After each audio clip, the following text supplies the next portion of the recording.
Chemical tests for phosphate. Phosphates are inorganic salts containing phosphate ions. The phosphate ion is a polyatomic anion with the empirical formula PO43-. It contains a central phosphorus atom surrounded by 4 oxygen atoms in a tetrahedral arrangement.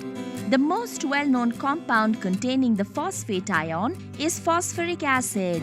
Our aim here is to test for the presence of phosphate ion in a given salt. Let's look at the preliminary tests of phosphate. They are dry heating test, test for independent radicals. Dry heating test. Materials required: original salt, test tube holder, and Bunsen burner. Procedure: take a small quantity of the salt in a test tube and heat it over the Bunsen burner. The salt swells up into voluminous mass indicating the presence of phosphate. Test for independent radicals.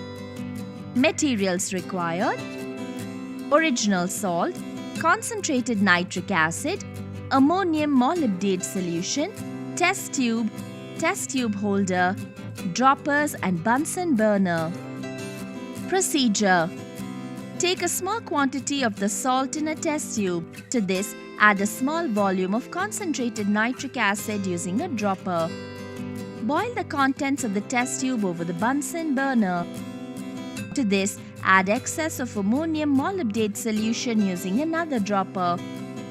Phosphate reacts with concentrated nitric acid and ammonium molybdate to form yellow precipitate of ammonium phosphate molybdate.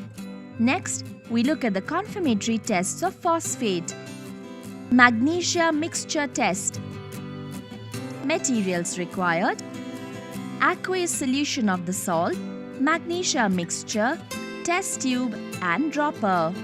Procedure: take a portion of aqueous solution of the salt in the test tube. To this, add magnesia mixture using the dropper. Keep the test tube undisturbed for some time. Phosphate reacts with magnesia mixture to form a white precipitate of magnesium ammonium phosphate.